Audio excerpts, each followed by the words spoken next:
Tema kita hari ini adalah SNBP, SNBT, Mandiri, antara mimpi dan realita.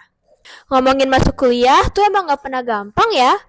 Banyak harapan tapi juga ada tantangan. Kadang yang kita rencanain itu gak sesuai dengan realitanya. Tapi dari situ justru kita dapat banyak banget pelajaran. Betul banget, masuknya perguruan tinggi itu bukan sekedar milih jurusan atau kampus, tapi juga perjuangan menghadapi berbagai jalur seleksi. Ada yang mulus, ada juga yang penuh drama, tapi semuanya punya cerita. Nah, hari ini kita nggak sendirian. Kita kedatangan alumni-alumni keren yang udah melewati proses SNBP, SNBT, dan juga Mandiri. Kita bakal kulik cerita mereka, jujur dan tanpa filter. Yuk, langsung aja kita kenalan sama mereka. Boleh dong kenalan satu persatu dari nama, asal universitas, dan juga jurusan. Kita mulai dari Kak Aji dulu yuk. Halo semuanya, perkenalkan nama saya Satyaji Bagaskara Dwinata. Saya lulus di Universitas Pajajaran jurusan Farmasi.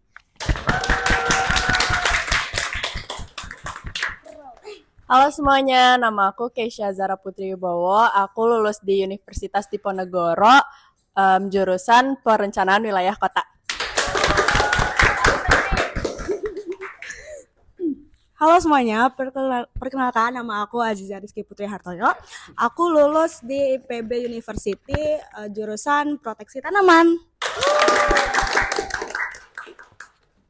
Halo semuanya, nama aku Sri Kristina Tresnivani. Aku lulus di Universitas Indonesia, jurusan Bahasa dan Kebudayaan Korea. Halo semuanya, perkenalkan saya Aska Shoki Musyafa. Saya lulus di Universitas Negeri Jakarta, jurusan Biologi.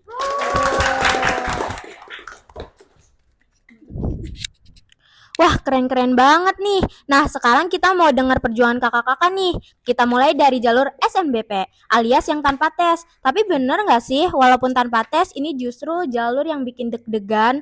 Kita mulai dari Kak Aziza dulu ya. Gimana sih rasanya keterima lewat SNBP?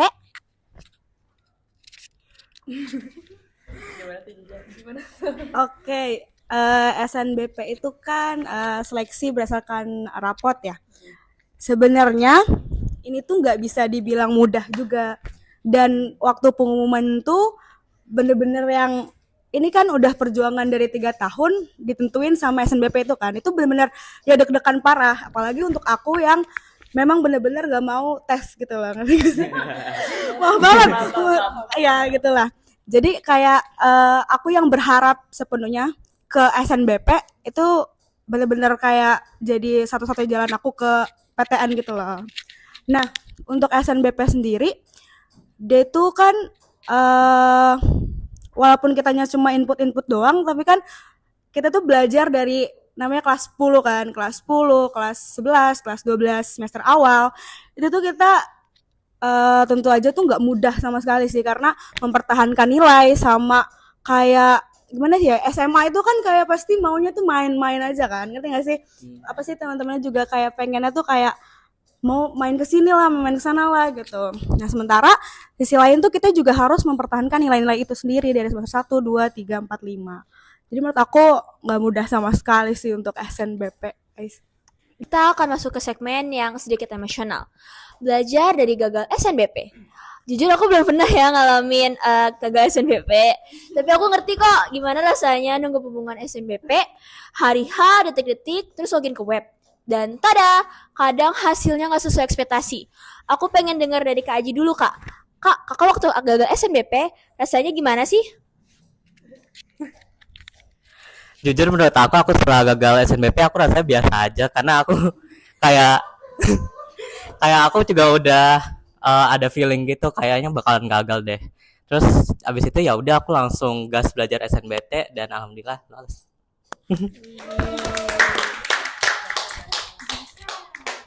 Ya ampun, aku bisa ngerasain banget tuh. Kayak semua usaha selama 3 tahun SMA, jadi nggak ada artinya ya. Tapi justru di situ kekuatan mental diuji. Dan Kak Aji, aku salut banget karena kamu bisa bangkit dan langsung belajar buat SNBT. Itu keren banget sih, Kak. Oke, next Kak Keisha. Gimana cara kakak tetap berjuang dan pantang menyerah setelah gagal SNBP? Kalau aku kan awal keterima tuh langsung insecure gitu ya, kayak aduh bisa nggak ya UTBK gitu. Takut lah pokoknya apalagi habis gagal kan. Tapi karena aku ngerasa juga temen aku tuh banyak juga yang ketolak. Jadi aku jadiin motivasi itu loh, kayak ngerasa kayak oh nggak sendiri gitu. Jadinya ya udah jadiin motivasi aja, kayak masa udah gagal di SNBP, di SNBT mau gagal lagi. Jadi ya udah gitu. Itu inspiratif banget sih kak. Aku suka bagian kakak yang bilang kalau kakak berjuang SNBT supaya kayak nggak ngerasa kecewa aja karena udah gagal SNBP, masa gagal SNBT. Nah karena benar SNBT itu nggak peduli tentang kamu juara kelas atau bukan. Yang penting persiapan di momen itu. Betul banget. Sekarang kita ke Kak Aska nih. Kak, jujur jalur mandiri itu sering dianggap planzi oleh banyak orang, tapi ternyata bisa jadi jalan terbaik ya. Boleh cerita waktu gagal SNBT dan ya coba mandiri, gimana tuh kak rasanya? Waktu gagal SNBT dan mencoba mandiri ya. Sebenarnya tuh kalau pas saya gagal SNBT itu ya sebenarnya kecewa sih. Karena kan kayak SNBT tuh saya nganggap tuh kayak apa harapan terakhir saya gitu buat masuk kampus yang saya inginkan. Tapi ya mungkin belum rezeki aja gitu ya kawan-kawan. Saya ketolak di SNBP dan akhirnya mencoba di mandiri dan alhamdulillah keterima. Sebenarnya sih awalnya tuh nggak pengen mandiri di UNJ gitu ya kawan-kawan. Tapi ya karena udah keterima di UNJ, ya udah alhamdulillah. Oke, kalau kita ngomongin belajar sering banget muncul pertanyaan nih, yang gimana sih cara belajar yang efektif tuh? Dan jujur aku sih percaya adanya kayak introvert yang butuh ketenangan, dan ada juga yang ekstrovert yang butuh keramaian. Nah, ada juga yang overthinker. Itu tuh belajar tapi kepikiran hal-hal yang lain. Nah, aku pengen nanya nih ke kakak-kakak semua, itu gimana sih caranya kakak-kakak belajar dan kakak masuk ke tipe yang mana? Oke, boleh. Kalau aku sih kayaknya masuk ke tipe yang introvert ya, kayak yang butuh ketenangan gitu. Soalnya kayak bagiku tuh kalau belajar tuh harus bener-bener fokus sama si pelajarannya, nggak usah keganggu yang lain gitu. Jadi kayak ya gitu deh. Dan juga aku tuh kalau belajar selalu memanfaatkan yang namanya YouTube, terus Twitter, segala macam kayak bocor-bocoran soal, kayak bocoran soal SNBT kemarin kan banyak tuh. Nah, itu belajar dari situ juga kawan-kawan. Berarti kak Aska ini lebih ke tipe yang kayak visual gitu ya, kayak ngeliat dari video YouTube. Iya, betul. Kalau kakak, kenapa kakak tuh lebih ke tipe visual? Kenapa kayak nggak dari audio atau kayak dari baca gitu kak? Soalnya sebenarnya saya juga beli buku sih, buku SNBT gitu buat belajar SNBT.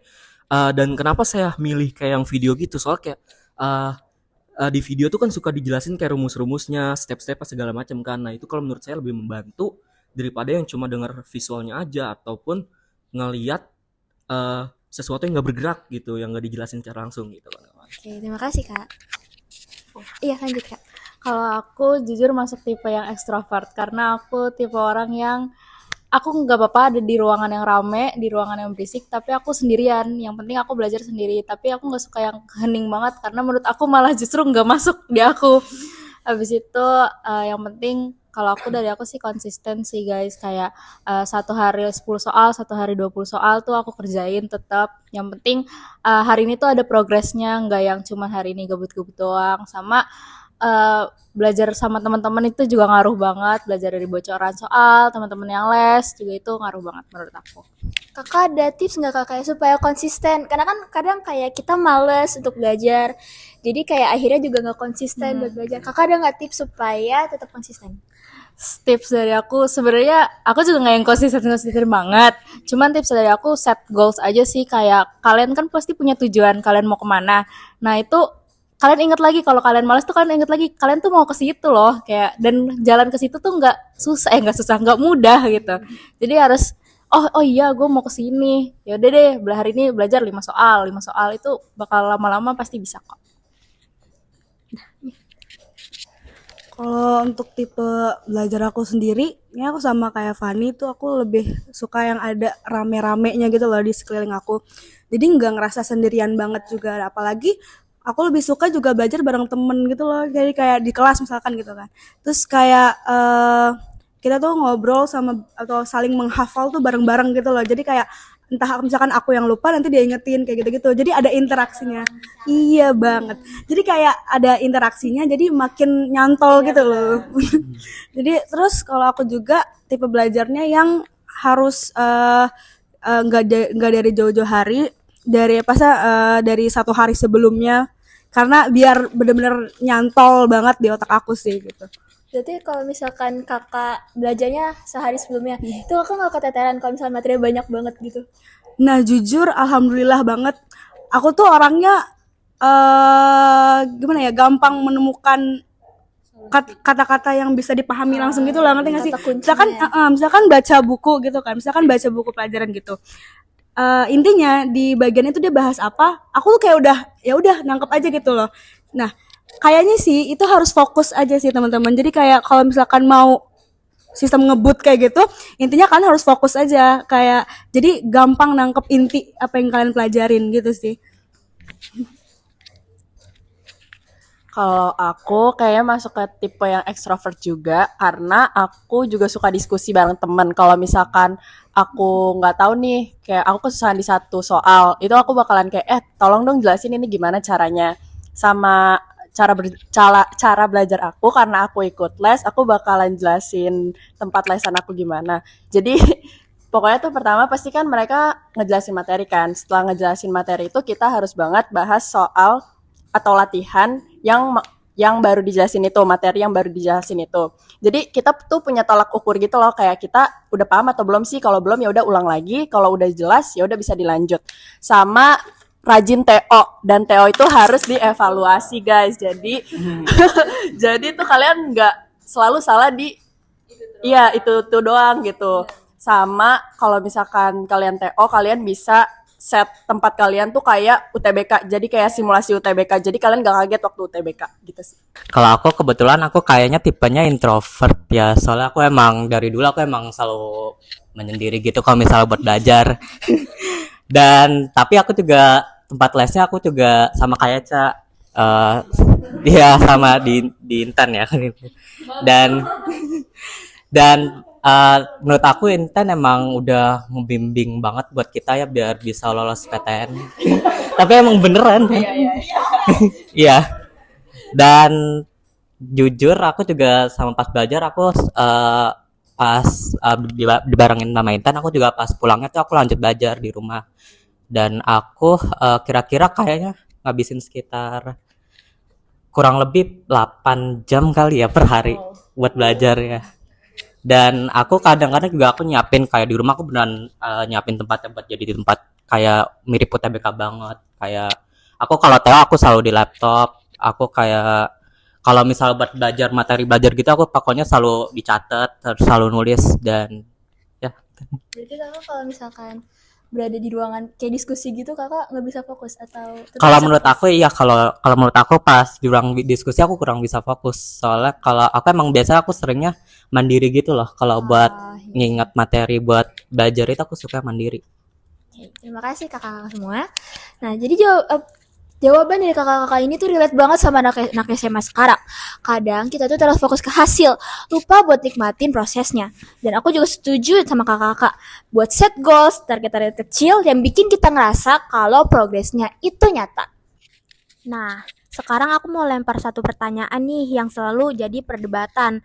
Apa sih yang menentukan kelulusan? Nilai, strategi, atau mental? Boleh Kak dijawab. Sebenarnya yang menentukan antara nilai, strategi atau mental itu tergantung dari kitanya juga sih kawan-kawan, dan juga tergantung dari apa yang kita ikutin. Misalkan kita SNBP nih, itu udah jelas dong, itu nilai kita dipertaruhkan banget gitu kan. Kalau SNBT udah jelas kita kan bawa diri ke kampus yang nggak pernah sebelumnya kita datengin gitu, dan juga sistem-sistem yang kita nggak pernah tahu gitu kawan-kawan, yang baru kita lihat, jadi agak kaget dan ya butuh mental gitu. Mungkin segitu aja sih. Kalau dari aku, apa tadi pertanyaannya, kayak nilai, strategi, atau mental ya? Jujur semuanya itu mencakup aspek semuanya sih. Kayak kalau kalian ikut salah satu jalur pun itu semua mencakup. Kayak kalau mau SNBP pun nilai perlu, strategi perlu, dan mental untuk membuka pengumuman kan juga perlu. SNBT gitu, mandiri pun juga gitu. Jadi menurut aku sih tetap tergantung kitanya sih mau ke arah mana. dan tujuan kita kemana dan butuhnya tuh apanya gitu sih. Berarti kakak gimana sih kakak nyiapin mentalnya gitu kak pas saat kayak mungkin kakak kan mandiri ya. Ujian gitu. Itu gimana sih kakak supaya kayak nggak deg-degan tuh strategi kakak buat kayak ya itu buat nggak deg-degan biar supaya tetap bisa fokus. Karena pasti takut banget kan rasanya. Iya, aku kan kebetulan masuknya jalur simak ya. Kalau simak itu kan dia ujian di rumah. Jujur aku biar nggak deg-degan, aku ikut TO terus-terusan ikut TO di rumah dan jadinya tahu soalnya tuh kayak apa. Nah, pas udah hari H aku simak, ya udah kayak biasa aja, udah aku kayak biasa TO biasa gitu. Iya, apalagi kan karena di rumah juga sih itu. Jadi kayak gitu. Kalau dari aku sendiri sih yang paling menentukan sih strategi ya. Benar nih semuanya tuh mencakup, cuma yang paling itu menurut aku strategi. Apalagi kan aku lolos di SNBP nih. Kalau nggak pakai strategi di SNBP nggak akan lolos gitu. Nggak sih? Nggak sih? Iya kak strateginya kak. Nah, Spill. tonton semua. Oke, dari aku tadi kan menurut aku kan yang paling penting tuh strategi. Terus aku nerapin strategi aku di SNBP itu yang pertama, pilihan pertama aku itu harus idealis yang aku pilih. Terus yang kedua itu realistis yang udah pasti aku masuk gitu kalau aku daftar gitu. Jadi makanya pilihan pertama aku sebenarnya tuh kan gizi IPB, terus kedua tuh baru proteksi tanaman. Nah, bisa dilihat idealis atau realistis tuh dia dari keketatannya gitu loh. Jadi kalau gizi tuh dia ketat banget, dia tuh 1:27 kayaknya. Terus kalau misalkan yang proteksi tanaman ini tuh kalau nggak salah cuma 1:2. Jadi kayak ya udah. Jadi beneran aku lolosnya di pilihan realistis aku itu. Cara ngitung buat kayak kemungkinan itu gimana kak? Nah, keketatannya tadi ya, Iya, ketetanan. itu tuh dari kuota sama peminat. Nah, biasanya nih untuk kelas 12 kan udah sering ke BK nih pasti kan, udah harus ke BK. Itu tuh kalian bisa lihat tuh ada datanya berapa apa sih peminat yang mau masuk situ sama kuotanya sebenarnya berapa gitu. Nah, itu tuh bisa dilihat dari situ. Gitu deh. Kalau dari aku sendiri kan itu 3 itu sebenarnya beriringan, tapi buat aku yang paling penting itu mental. Karena kalau misalkan mental kita down, itu menurut aku semuanya tuh jadi nggak maksimal hasilnya. Sama aku mau bahas strategi buat SNBT. Pokoknya kalian kalau misalkan mau masuk fakultas apa, coba di riset dulu. Kalau misalkan kalian mau teknik, itu univ mana yang bagus, sama riset juga nilainya harus berapa, sama pembobotan di di fakultas yang kalian pengen itu. Sama menurut aku juga yang paling penting kalian harus siapin itu mental, karena dari masa SNBP kalian juga pasti harus udah nyiapin mental. Kalian harus sudah berani kalau misalnya kamu ditolak, kalian rencana kedepannya kalian gimana. Dan terus juga selama strategi aku pas SNBT kan aku kan ada 2 pilihan ya. Menurut aku diurutinnya itu tuh berdasarkan passing grade. Skor UTBK skor UTBK yang udah pernah ada muncul gitu loh. Jadi aku urutinnya kan aku pilihan pertama aku FKG UI, yang kedua FF Unpad. Dan itu tuh dilihat dari passing grade-nya. Kalau Farmasi Unpad kan passing grade-nya kan sekitar 690-an, terus FKG UI sekitar 730-an. Dan untuk itu kalian bisa riset sendiri aja lah, kayak yang sesuai passion kalian sendiri. Menurut aku pribadi tiga-tiganya penting, tapi kan menurut kakak-kakak ini kebanyakan mental ya, karena kalau mentalnya nggak kuat juga kayak pasti gagal semuanya. Karena juga banyak banget orang yang kayak pinter tapi nggak bisa perform pas ujian. Nah, menurut kakak-kakak itu gimana supaya bisa kayak ngadepin kayak rasa overthinking atau segala macam supaya bisa ngadepin ujian dengan lancar? Menurut aku paling penting itu jalur langit, guys. beneran jalur langit. Soalnya sebelumnya aku sebelum UTBK aku jujur aja ya, aku nggak tidur. Aku nggak tidur, beneran. Aku masih belajar, aku masih lihat-lihat soal bocoran di Twitter, di IG, pokoknya aku masih belajar. Terus tapi aku usahain, aku doa terus selama ujian, sebelum ujian aku doa terus dan akhirnya bisa lolos. Tapi kalau kakak nggak tidur gitu emang kesehatan kakak nggak kayak ngedrop gitu? Makanya aku juga nggak ngerti, tapi iya beneran jalur langit, beneran. Sumpah beneran. Tapi kakak pernah kayak ngerasa putus asa gitu nggak sih? Kayak misalkan kakak udah lewatin jalur langit nih, tapi kayak Hmm. nggak ada kemajuan gitu, pernah nggak kakak? Jujur aku kadang-kadang ya iya sih merasa putus asa karena kan aku juga terima di pilihan kedua, tapi nggak apa-apa kok karena Allah itu emang maha baik. Ya. Kalau aku caranya ya sama kayak Aji, doa. Terus aku sebelum UTBK tuh tahajud, sama aku set mental aku aja kayak aku bakalan happy hari ini. Aku harus kayak semua usaha aku tuh bakal ditentuin di satu hari doang. Makanya aku nggak bisa kayak yang nggak bisa overthinking banget. Ya udah kayak dibawa pede aja sih gitu.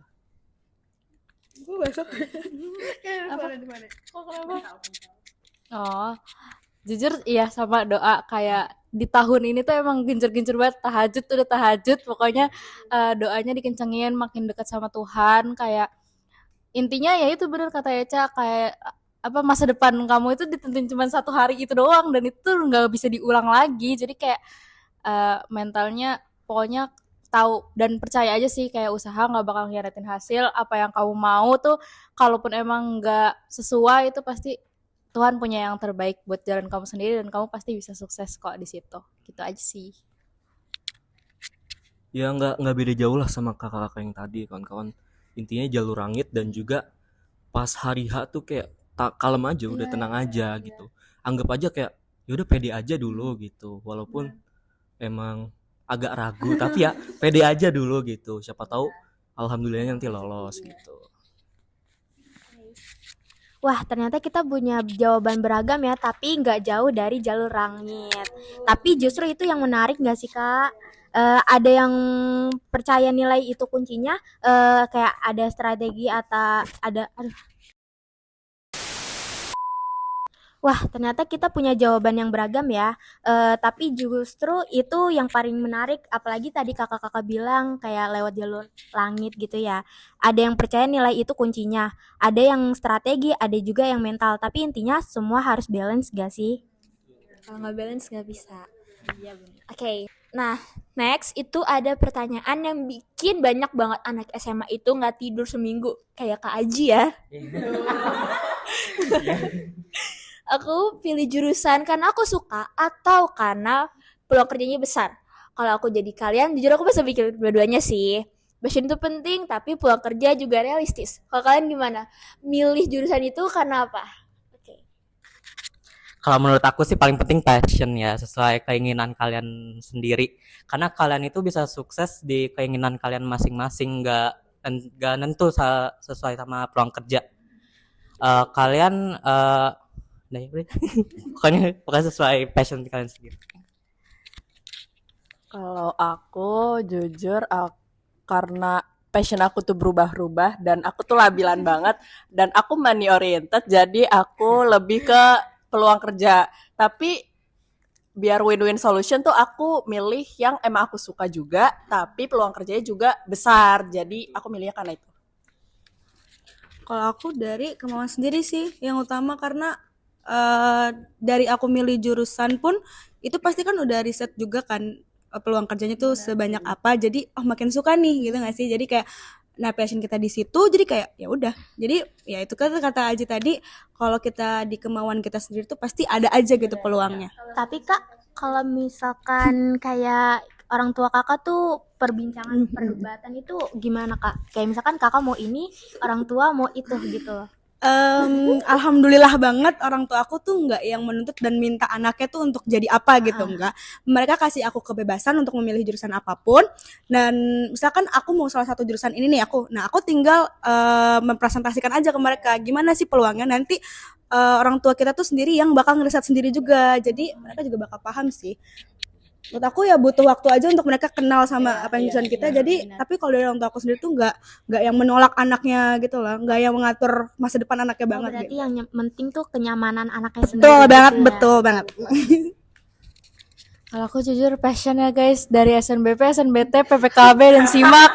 Jurusan saya itu doang, cuman BKK doang. Aku pilih BKK UI dan ya udah itu menurut aku tergantung passion kalian karena nggak selalu peluang kerja itu bakal cocok kok di kalian kayak kalau misalnya emang passion kalian di situ pasti ada jalannya dan itu pasti kebuka sendiri lah mau apa kayak even itu nanti kalian bukan di situ pekerjaannya, tapi jalanin aja sesuai passion kalian. Kalau aku sih passion ya guys, karena kalau menurutku tuh kalau kuliah kita cuma karena ngikutin orang lain, misalkan dilihat di TikTok nih misalkan, oh peluang kerja ini bagus, pengen ikut-ikutan kayak gini, itu kalau menurutku kayak malah nyiksa diri sendiri gitu, kayak maksain. Misalkan kamu suka biologi, tapi di TikTok misalkan ramenya tekpang nih, kamu maksain masuk tekpang, jadi kamu nggak sejalan sama tujuan kamu buat kuliah, malah akhirnya nanti macet-macetan tuh di kuliah gitu. Tuh. Tapi pernah nggak sih kakak tuh kayak mikir misalkan kayak kakak tuh kayak pengen ngikut ke temen gitu kan, apalagi kayak pergaulan. Kadang tuh suka yang kayak aku mau ikut ini aku mau ikut ini Pernah nggak sih kakak di fase itu? Pernah sih, karena kayak ada juga masanya takut gitu nggak punya temen, jadi kayak pengen nyari temen yang satu jurusan aja gitu dari sekolah. Iya betul. Gitu. Kan ada ospek dan teman-temannya gitu. Jadi kayak kita masih bisa ada kesempatan kenal sama orang baru, relasinya baru dari berbagai Indonesia gitu kan. Apalagi kalian kan masuk jurusan yang kalian mau ya, passionate. Itu udah pasti kalian nemu orang-orang yang sama frekuensi. Iya benar. Jadi kayak ya udah gitu ya. Oke, setelah jawaban beragam dari kakak-kakak, menurut kakak-kakak nih, jurusan yang kakak pilih ini sesuai nggak sih sama pekerjaan kakak-kakak nanti?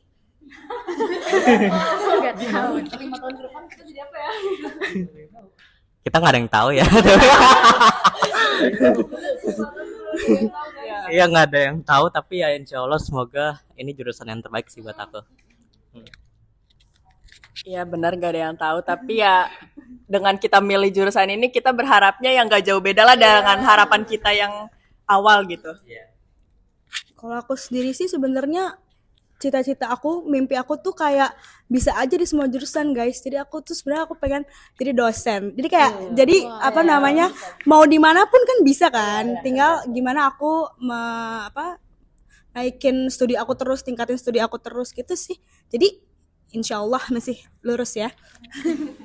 Saya juga insya Allah masih sejalan ya, kayak mau dimanapun nanti kayak udah deh mau jadi asistennya Sinteyong juga nggak apa-apa kan, ya udah gitu loh, kayak insya Allah pasti ada jalannya, mau kayak belok-beloknya juga pasti masih sejalur lah insya Allah. Sama sih guys, ya udah nanti kita permainkan lagi jalur langitnya. Iya betul. Ya kan? Jalur Iya betul, jalur langitnya dimainkan lagi nanti setelah lulus dari kuliah gitu. Keren banget ya jawabannya ya semua ya. Oke, benar juga, fashion itu bikin kita bertahan di masa sulit kuliah. Tapi jangan lupa dunia kerja juga butuh kayak skill-skill lainnya. Oke, terakhir aku pengen ngobrolin soal persahabatan. Kalau dari aku sendiri, jujur, kalau dari masa-masa fase-fase mau UTBK dan lain-lain makin solid sih, karena kayak jadi Saling guys, menguatkan. iya, guys, ayo belajar bareng yuk. Ini ada bocoran lagi nih dari sini. Tempat les lu ngeluarin apa lagi nih? Itu jadi malah lebih solid sih menurut aku. Tapi kalau untuk kayak lolos duluan atau enggak, itu menurut aku kayak ya udah aja, semua punya waktunya masing-masing, guys. Yes guys, sama kayak yang lain ya, jadi kayak makin solid gitu. Saling menyemangati juga ya kan, kalau misalkan ada apa-apa gitu, dan juga kayak pas waktu TO gitu kan, saling mengingatkan, saling info, ada link TO enggak ada atau apa gitu sih. Tapi kak, maksudnya gini, kalau misalkan kayak kan orang-orang kita beda-beda ya, entah itu niat kita baik tapi malah justru sebaliknya. Nah itu tanggapan kakak-kakak gimana kak? Gimana ya, kayaknya sih ya udah aja gitu, kayaknya ya udah aja. Tuh Jija silakan. Nah, oke, best true story ya. Enggak juga. Jadi iya tuh, tadi aku mau bahas juga, tadi agak ngeblank dikit. Nah, misalkan kita udah ngasih nih semangat kayak dukungan kita sepenuh-penuhnya semasa jatuh-jatuhnya dia, kita masih kayak dukung dia gitu. Nah, tapi dianya sendiri tuh nggak ngasih feedback gitu kan. Nah, menurut aku ya gimana ya? Berarti kan tandanya dia tuh nggak bisa ngertiin kita juga kan? Ya udah nggak sih, maksudnya gimana ya? dia dijaga jarak aja. Jadi kan kayak gitu kan malah kita sendiri yang kecewa kan. Nah, untuk menghindari kitanya makin sakit hati atau apa, jauhin aja guys. Ngerti gak sih? Mendingan kayak bukan kayak gimana ya? Jaga jarak, jaga. Iya benar. Mungkin yang biasanya tadi kita nyemangatin dia bisa kayak pelan-pelan ngurangin aja, kayak udah aja biarin aja. Kan jadinya makin tahu nih kayak berarti dia mungkin gak butuh dukungan gua ya gitu. Jadi kayak ya udah. Gitulah pokoknya. Kayak udah aja guys. Pokoknya kalau ada temen yang kayak gitu, pokoknya kelas 12 ini kayak saling nguatin sih, itu intinya. Kayak kalau misalnya emang ada temen yang nggak bisa digituin, ya udah aja gitu. Kayak dari jawaban kakak tadi ini, kayaknya bener ya, persahabatan itu diuji bukan pas senang doang, tapi pas gagal juga. Nah, aku harap kalian semua yang dengar ini bisa jadi support system ya buat teman kalian, bukan malah bikin down. Nah, dari cerita-cerita kakak-kakak tadi nih, aku bisa lihat, kita semua bisa lihat, mimpi itu penting, tapi realita juga harus dihadapi dengan berani. Mungkin cuma cara aja yang berbeda gak sih Kak? Nah, by the way, kakak-kakak ini ada pesan khusus nggak nih buat semanteners yang apalagi yang nonton gitu kan ya terkait memasuki jenjang perkuliahan gitu. Kira-kira gimana Kak Aska? Pesannya gini. Enggak, sabar dulu. Pesannya ini aja sih guys. Kalau misalkan kalian pilih kuliah gitu ya kan. Kalian nggak harus kok masuk ke top 10, nggak harus masuk ke top 3 gitu. Yang penting kalian serius aja kuliah gitu buat masa depan. Udah mungkin itu aja sih. Kalau dari aku, balik lagi sih sesuai passion kalian. Kalian coba teliti lagi kalian maunya apa, maunya gimana dan di mana. Itu harus udah jelas. Yang pasti sih udah jelas kalian mau apa, dan kalau udah jelas kalian pasti udah tahu kalian harus ngapain. Intinya gitu, jangan lupa doa, sering-sering komunikasi sama orang tua sih, karena yang pastinya akan membimbing kalian juga orang tua untuk kemananya nanti. Yaudah intinya gitu, belajar guys. Jangan lupa ibadahnya juga. Kalau dari aku, pilih jurusan yang sesuai sama kalian, terus jangan mau jurusan yang kayak udah terkenal gitu, ngerti gak sih? Jadi kayak karena dia yang penting mau sama, jangan kayak mentang-mentang jurusan itu nggak terkenal jadi kayak nggak mau gitu. Jadi jangan guys, karena kita belum tahu nih di jurusan itu tuh mungkin aspeknya tuh masih banyak banget, peluangnya tuh malah lebih besar gitu. Jadi harus manfaatin peluang sebesar-besarnya. Cara kakak tahu jurusan yang kakak pengen itu gimana kak? Itu berarti dari gimana ya? Cara kamu kamu tuh suka apa sih sebenarnya gitu, ngerti nggak sih? Dari kamu tuh suka apa? Cari-cari risk aja. Tadi jurusan yang kita suka kita apa sih tadi? Kita mau itu berarti dari yang kita suka gitu loh. Jadi kayak misalkan dari kamu sendiri tuh sukanya belajarnya apa? Misalkan sukanya kimia kah atau biologi kah atau misalkan kayak lebih ke sejarah kah atau apa, itu kan udah bisa tahu dari belajarnya kalian selama di SMA ini kan gitu. Jadi pasti dari sekian banyak pelajaran pasti adalah yang kalian menonjol di situ gitu sih. Pokoknya buat kalian semua yang kelas 12 ini tuh masa-masa buat kalian kenalin diri kalian sendiri. Pokoknya jangan lupa riset, strategi, nilai itu penting, dan jangan lupa doa juga. Pokoknya kalau misalkan kalian punya mimpi yang besar, berarti usahanya juga harus besar. Menurut aku saran terpenting sama kelas 12 ini sih itu sih. Ya. Pokoknya paling penting riset, banyakin belajar, banyakin itulah. Kalau misalnya kalian juga butuh semangat sama teman gitu, kalian juga banyakin aja sekarang pas kelas 12, karena emang ini masa-masa terakhir banget sebelum kalian berpisah. Dan usahain juga kalau misalnya kalian gagal di SNBP, fokus untuk kalian buat masuk PTN, masuk biar bisa kuliah gitu loh. Ya. Iya.